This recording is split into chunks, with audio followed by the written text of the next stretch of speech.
What if I told you the strongest house in Westeros isn't the one you think? Not the richest, not the biggest army, not even the one with dragons. Because in Game of Thrones, true power is a mix of fear, legacy, and timing.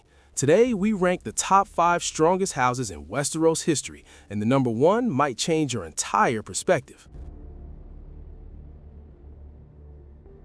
House Baratheon wasn't built on ancient legacy like others, but when it rose fast and violently. Their power comes from one man, Robert Baratheon. He didn't inherit a throne, he took it. During Robert's rebellion, Baratheon forces crushed one of the most powerful dynasties in history. The Targaryens had ruled for nearly 300 years, with dragons. But Robert changed that. With strength, charisma, and battlefield dominance, he united multiple houses, Stark, Arryn, Tully, and together they destroyed the Targaryen rule. That alone earns House Baratheon a spot here. But here's the problem. Baratheon power was built on one man, not a system. After Robert's death, the realm fractured. His heirs were weak or illegitimate. The War of the Five Kings began. Even Stannis, despite being strong and disciplined, couldn't hold the realm together. So while Baratheon had explosive power, it didn't last. If power had a symbol in Westeros, it would be gold. And no house had more of it than House Lannister.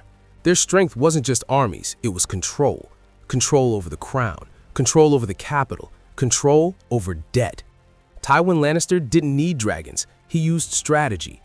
During the War of the Five Kings, he defeated Robb Stark politically, orchestrated the Red Wedding, maintained control of King's Landing. Even kings feared him. But here's what makes Lannisters truly powerful. They didn't just win battles, they controlled outcomes. However, their power had a weakness: pride and internal collapse. After Tywin's death, Cersei made reckless decisions. Jaime lost direction, Tyrion turned against them, and slowly the house began to fall apart. Before we continue, comment below, which house do you think is number 1? And if you're enjoying this breakdown, subscribe, because it only gets more intense from here. House Stark is not the richest, not the most politically clever, and for most of the story, not even the strongest. So why are they number 3? Because no house in Westeros has something more powerful than armies or gold: loyalty. For thousands of years, House Stark ruled the North, not through fear, but through respect. The North is massive, harsh, and difficult to control, yet the Stark banner held strong. Why? Because their people followed them willingly. Even after Ned Stark's execution, the North didn't surrender. They declared Robb Stark as King of the North. That kind of loyalty is rare. And even after the Red Wedding, when their leadership was destroyed, the Stark meme didn't die. It survived. Jon Snow rebuilt alliances. Sansa reclaimed Winterfell. Arya eliminated enemies quietly. Bran became king. No dragons, no gold, just resilience. But here's the truth. The Starks don't dominate, they endure. For nearly 300 years, one house ruled all of Westeros, House Targaryen. And they didn't do it with diplomacy, they did it with dragons. When Aegon the Conqueror arrived, 6 kingdoms fell quickly. Entire armies burned. Kings surrendered without battle. This wasn't war, this was domination. Dragons changed everything. No army could stand against them. No castle was truly safe. And for generations, Targaryens maintained that fear. Even their internal conflicts, like the Dance of the Dragons, nearly destroyed the entire realm. But that's also their weakness. Targaryens weren't defeated by enemies, they were destroyed from within.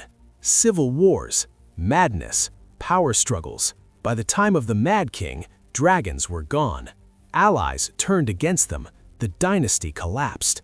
So yes, Targaryens were the most powerful force ever seen in Westeros, but they couldn't control themselves.